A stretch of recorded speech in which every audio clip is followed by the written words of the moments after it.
थेट मुंबईच्या एका मोठ्या बातमीकडे वळतोय आपण। महापौर ऋतू तावडे भांडूपमधल्या दुर्घटनाग्रस्त भागाची पाहणी करतायत। एलबीएस मार्गावरील रस्ता आज खचला होता आणि या खचलेल्या रस्त्यात एका टेम्पोसह बस शेडचंही नुकसान झालं होतं। दरम्यान हा मोठा खचलेला भाग हा आजूबाजूच्या परिसराला धोका निर्माण करणारा आहे। या संपूर्ण परिसराची पाहणी करण्यात येते। महापौर ऋतू तावडे या भांडूपमधील दुर्घटनेची पाहणी करण्यासाठी दाखल झालेले आहेत। भांडूपमध्ये एलबीएस मार्गावर जवळजवळ 100 बाय 100 फुटाचा खचलेला हा एशियन पेंटच्या समोरचा भांडूप वेस्टच्या समोरचा हा दुपारी अतिवृष्टीनं झालेला कोसळलेला भाग आपण पाहतोय आणि याच भागाची पाहणी आता करण्यात येते। मागील 2 ते 3 दिवसापासून मुंबईच्या वेगवेगळ्या भागात वेगवेगळ्या घडामोडी आपण घडतायत, ज्यामध्ये पावसाचा जास्तीत जास्त फटका हा मुंबईच्या जनजीवनाला बसतोय। सलग काही दिवसांपासून अशा पद्धतीनं फार मोठा फटका हा मुंबईच्या नागरी जीवनाला बसताय। एका क्षणात झाड कोसळलं, झाडाबरोबर टेम्पोही आत घसरला गेला आणि त्यानंतर लगोलग संपूर्ण साठलेलं जे पाणी होतं, ते पाण्याचे प्रवाह होते, त्याला मोकळी वाट मिळाली आणि याचं आणखीनच नुकसान झालं। झाडासह बस स्टॉप देखील कोसळला। भांडूपमधील एलबीएस मार्गावरची दृश्य आपण पाहतोय। निर्माणाधीन बांधकाम होत असलेल्या अतिशय जवळच्या भागाचं हे दृश्य आहे। नंदकिशोर गाबडे आमचे प्रतिनिधी जोडले जात आहेत। नंदकिशोर, भांडूपच्या एलबीएस मार्गावरचा हा सगळा प्रकार आहे। महापौर पाहणीसाठी दाखल झाले आहेत, काय अपडेट? केबल घे।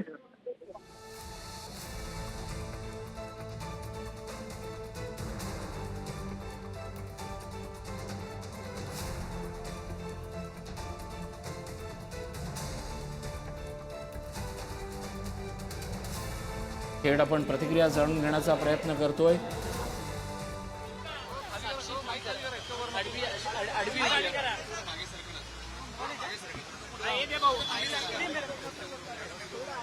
हे रोल का मॅडम, आज भांडूपमध्ये फुटपाथ कचला आहे, ही परिस्थिती आहे। काय वारंवार अशा घटना मुंबईमध्ये होताना पाहायला मिळतात। त्या ठिकाणी फुटपाथच्या बाजूला असलेल्या विकासकाकडनं या ठिकाणी काम सुरू होतं, त्याच्या हलगर्जीपणामुळे हे सगळं झालंय, असं स्थानिकांचा आरोप आहे।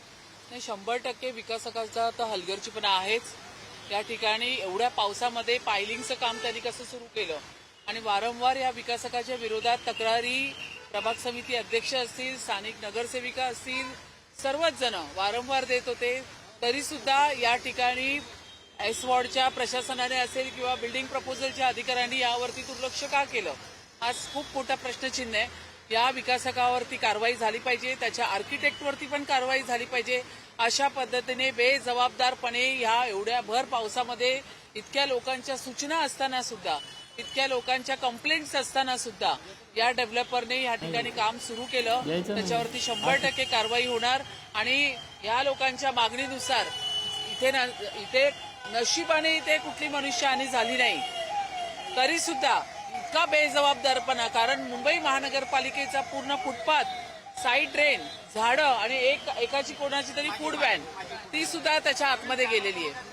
तो अक्षम्य, ही खूप मोठी चूक आहे, अतिशय मोठा बेजबाबदारपणा आहे। या ठिकाणी प्रशासनाला सांगून सुद्धा लोकप्रतिनिधी वारंवार कंप्लेंट करून सुद्धा ऐकत नव्हते, त्याच्यावर कारवाई केली जाईल। परंतु विकासक पालिका अधिकाऱ्यांचं ऐकत नाही का? कारण की ज्या वॉर्ड ऑफिसर आहेत हे आता चौकशीचा भाग आहे, त्याची चौकशी लागणार।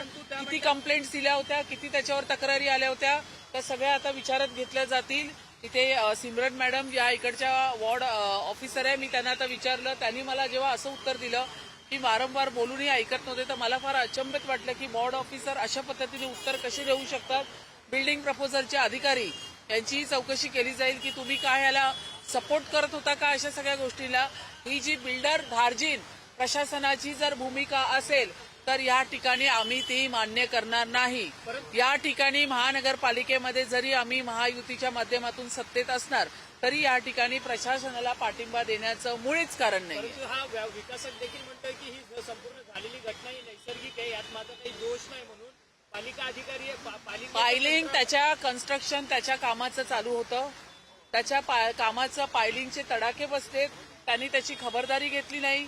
त्यांनी त्याचे जे काही बिल्डिंग कन्स्ट्रक्शनचे जे काही नॉर्म्स असतील ते त्यांनी पाळले नसणार. इतका मोठा मुसळधार पाऊस चालू असताना 2 दिवसापासून तो पायलिंग करतोय. आता ह्या मला वाटतं काल बंद होतं का आज? काल पण चालू होतं. तर अशा पद्धतीने 2 दिवसा तर इतकं त्याला समजायला पाहिजे होतं की एवढ्या मुसळधार पावसामध्ये या पद्धतीने पायलिंग कसं केलं. त्याचा आर्किटेक्ट काय करत होता दैसरिया म्हणून मला नाव कळालंय. तर अशा पद्धतीचा बेजबाबदारपणा चालणार नाही. ह्याची पूर्ण चौकशी करून त्याच्यावरती जबाबदारी निश्चित करून गुन्हा दाखल होणार. तोपर्यंत हे काम बंद राहणार. धन्यवाद.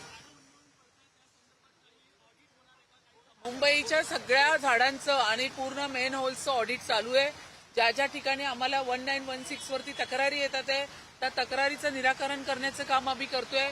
मी स्वतः सकाळपासून डिझास्टरला होते. त्याच्यानंतर मी वर्ली कोस्टल रोडवरती होते. तिकडच्या लोकांना पण हटवून घरी जाण्याचं काम केलं. त्यांना आवाहन केलं नम्रपणे की बाबांनो तुम्ही जा, हायटाईड आहे. त्याच्यानंतर मी आता भांडुपला या ठिकाणी येते. आता विक्रोळी पार्क साईड किंवा घाटकोपरच्या दिशेने मी जाते. तर पूर्ण या महापौर म्हणून मी पूर्ण मुंबई फिरते. लोकप्रतिनिधी तुम्ही बघता हे सगळे लोकप्रतिनिधी आहेत.